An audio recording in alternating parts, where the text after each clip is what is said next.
Um acontecimento tão importante quanto esse não pode passar batido aqui no Prosa, não.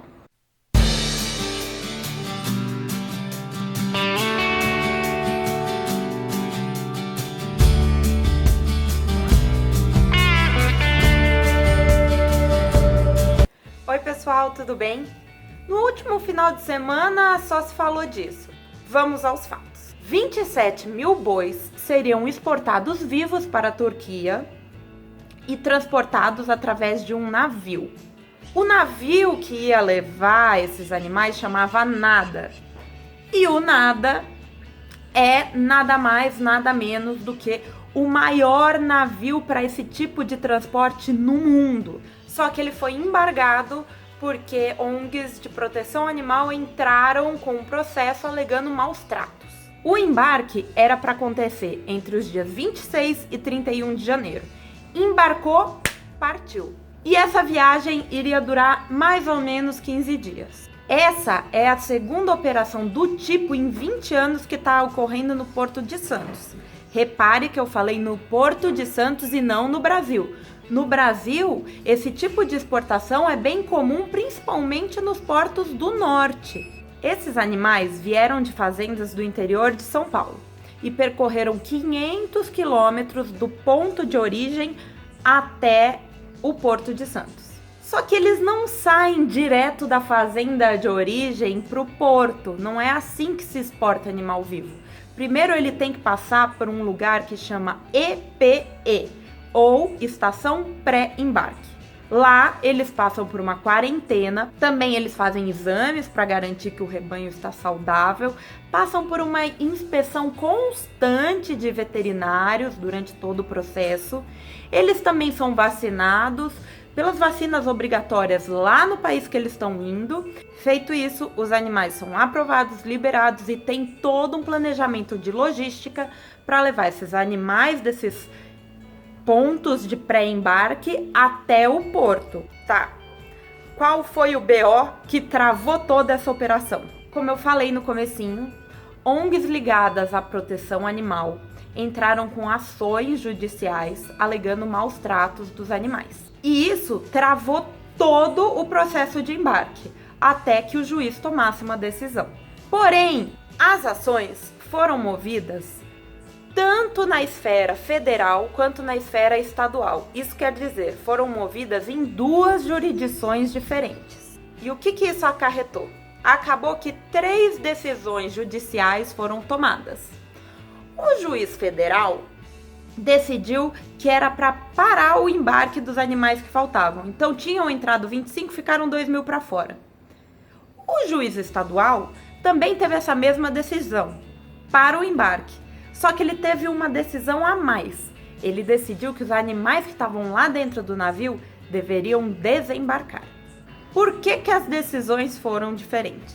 Existiram 2 relatórios a respeito do mesmo caso, do mesmo navio, feito por pessoas diferentes e que tiveram conclusões totalmente opostas. Eu vou sentar porque é agora que o trem fica feio mesmo.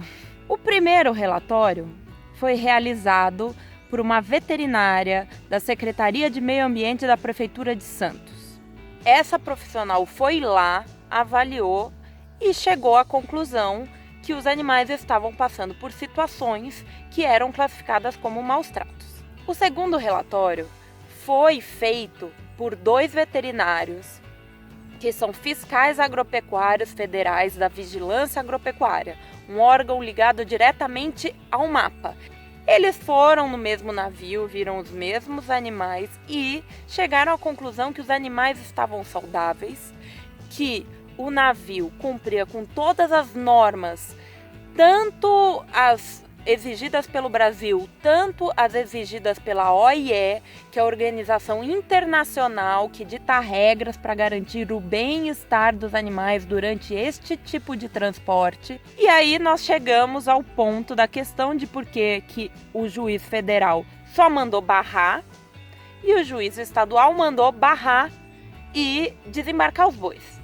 Porque o juiz estadual levou em conta o laudo que falava dos maus tratos. E o juiz federal levou em conta o laudo que alegava que os animais estavam em boas condições, conforme a lei. Foi nessa hora que a internet ferveu. Muita gente colocando foto do laudo que alegava maus tratos, como estas fotos. Muita gente colocando fotos e vídeos do laudo que alegava que os animais estavam bem, como estes.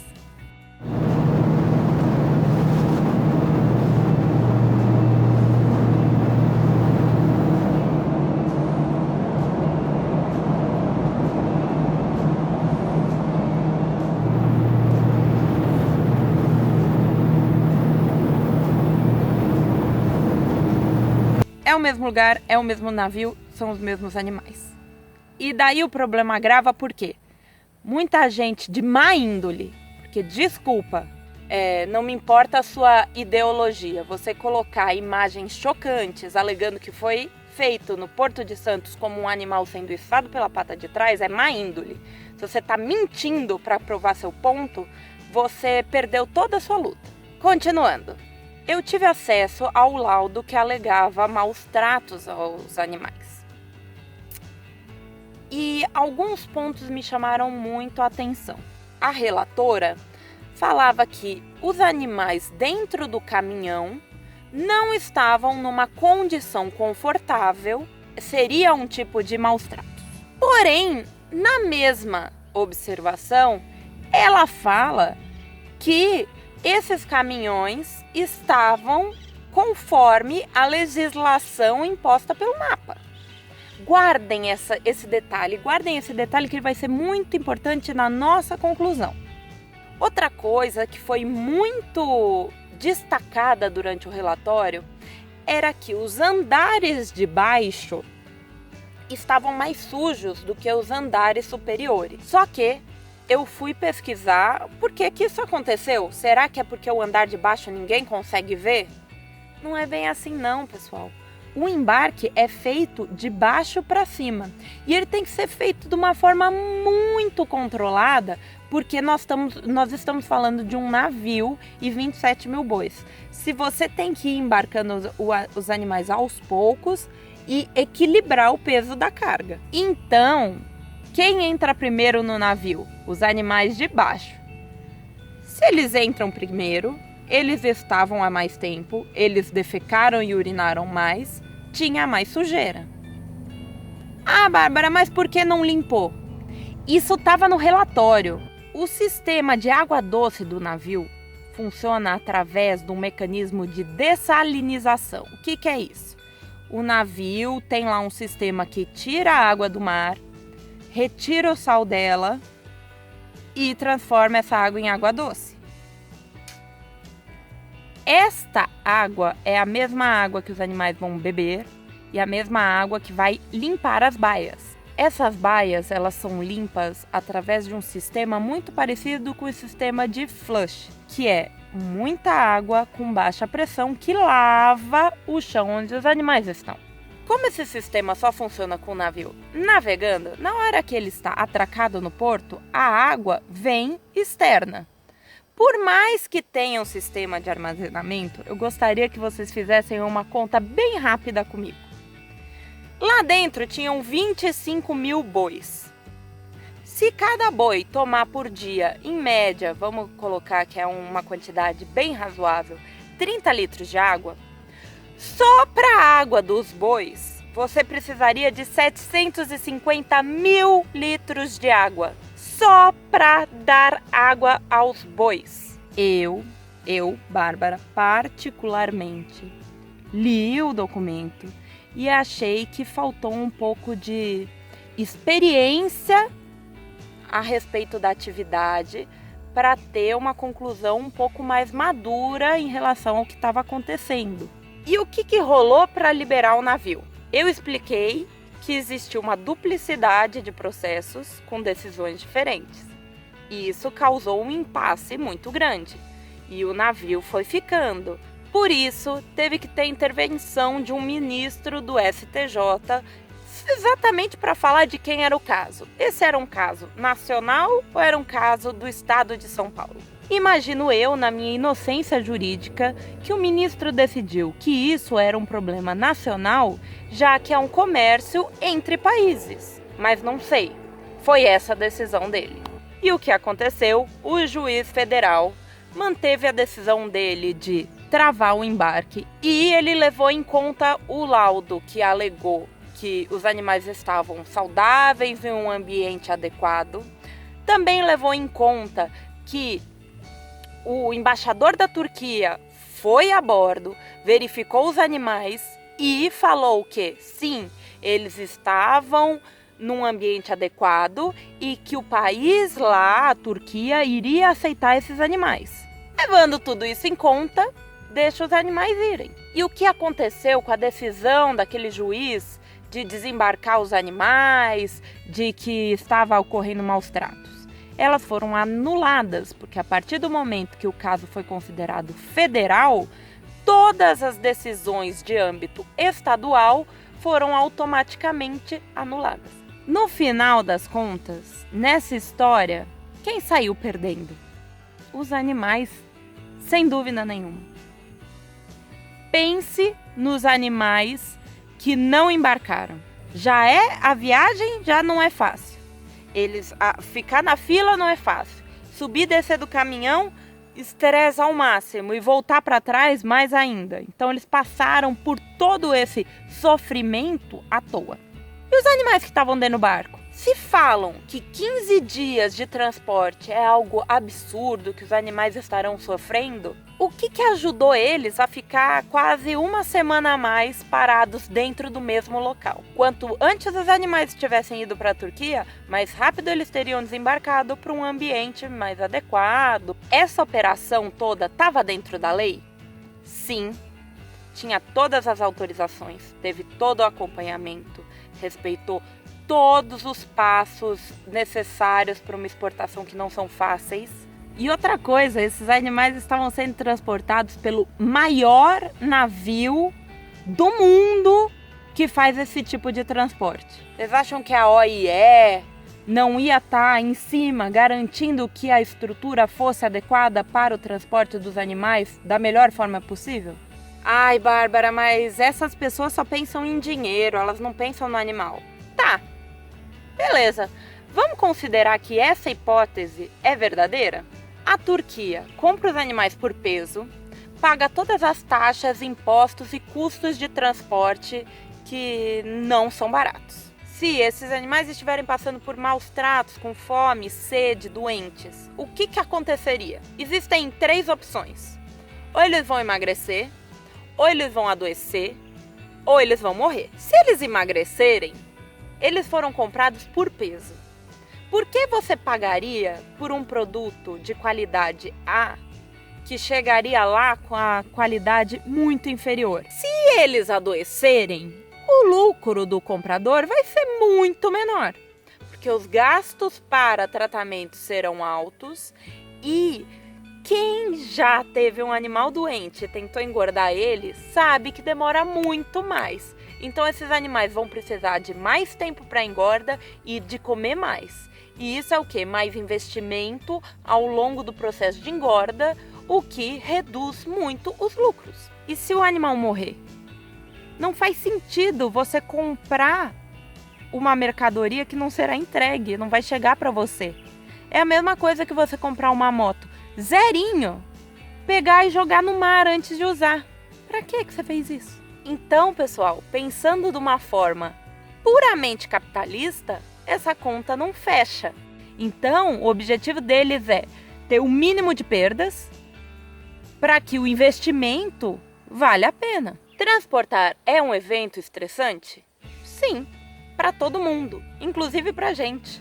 E lógico que pode ser mais estressante ou menos estressante. Comparando dentro do mesmo transporte. Um avião tem a primeira classe e a classe econômica. A pessoa que está viajando na primeira classe está muito mais confortável. A pessoa que está na classe econômica, menos confortável. Ambos estão passando por estresse. Porque só de você sair de casa, só pelo fato de você ter o seu movimento restrito, você não pode ficar circulando no avião o tempo todo. Isso já é algo estressante. É necessário transportar animais no Brasil? Sim. Nós estamos num país continental com um dos maiores rebanhos do mundo. Por mais que existam frigoríficos em localizações estratégicas, os animais vão ter que ser transportados até lá. Não tem como ter um frigorífico por fazenda. Além disso, a gente não pode esquecer que o Brasil é o curral do mundo. Muitos países não têm nem tamanho nem condição de produzir carne, que é uma fonte de nutrientes, proteína, ferro, vitaminas, energia, extremamente importante para a nutrição humana. Agora, se você vai exportar carne ou animal vivo, depende de diversos fatores. Por exemplo, de cultura, de finalidade, crenças religiosas, distância, enfim. Isso daí o buraco é muito mais embaixo. E depois de tudo isso que aconteceu e que a gente falou, que conclusão a gente pode chegar? Existem pontos válidos em ambos os lados. Se você avaliou e ainda acha que tudo isso está errado e você quer brigar pelos direitos dos animais, esse é o seu direito, mas brigue por mudanças na lei que evitem esse tipo de impasse jurídico que só fez animal sofrer. Não brigue durante o processo e trave de uma forma que só piorou o ambiente, o bem-estar dos animais. Isso pode ser revisto, por que não chegar no meio termo que torne esse tipo de transporte viável, só que melhore também a saúde dos animais? Nós precisamos de um diálogo, não de uma briga. Atacar, generalizando todo mundo que exporta animais vivos, é algo injusto para quem faz tudo certinho e muito brando para quem faz errado. Outra coisa para evitar esse tipo de confusão: julgar o bem-estar animal não pode ser algo intuitivo, não pode ser a sua opinião. Existem métodos científicos que medem isso, que transformam isso em medidas concretas. Por que não lutar para que isso seja incluído na lei? Assim, esse tipo de confusão com certeza vai acabar. Nós teremos um limite que vai ser medido, então você fala, passou desse limite. Porque o bem-estar é algo muito complexo, ele envolve tudo. Envolve nutrição, envolve saúde, envolve ambiente. E a opinião da pessoa pode ser muito variável. Por exemplo, tem muita gente que considera um cachorro dentro de um apartamento, protegido de todos os intempéries, com uma roupinha, um bem-estar, porque você está protegendo aquele animal. Outras pessoas acham que não, acham que isso é sacanagem, que o animal só está passando por um estresse, que isso não é natural dele. Ele deveria estar num ambiente aberto, interagindo com outros cães, sendo cachorro. E eu, na minha vivência? Bom, eu sou veterinária de animais de produção. Eu sei que tudo que eu faço é com muito respeito ao animal, sempre buscando o máximo de bem-estar, conforto e saúde para ele. Sim, eu também busco desempenho. Porém, quem trabalha com isso sabe que você só vai conseguir alcançar o máximo potencial produtivo quando o animal estiver bem alimentado, saudável, confortável, livre de dor. E eu observo esse mesmo pensamento nos pecuaristas que eu trabalho. Eles amam o que fazem e têm muito orgulho disso. E tem que ter orgulho mesmo, porque afinal eles estão lá no dia a dia lutando para alimentar o mundo, a população. E mesmo assim, muitas vezes eles são julgados e pouquíssimo valorizados. E você? O que você acha disso? Qual a sua opinião?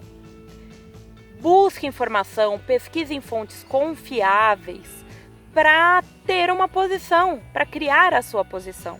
Vamos conversando a respeito disso, porque é através de diálogo que a gente vai chegar longe a um final feliz.